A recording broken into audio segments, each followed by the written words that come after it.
Cricket ఆటలో ఒక మ్యాచ్లో సచిన్ 184 పరుగులు చేశాడు.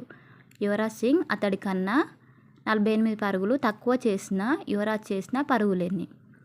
సచిన్ చేసిన పరుగులు 184 అయితే యువరాజ్ సింగ్ అతడి కన్నా అంటే సచిన్ కన్నా 48 పరుగులు తక్కువ చేశాడంట.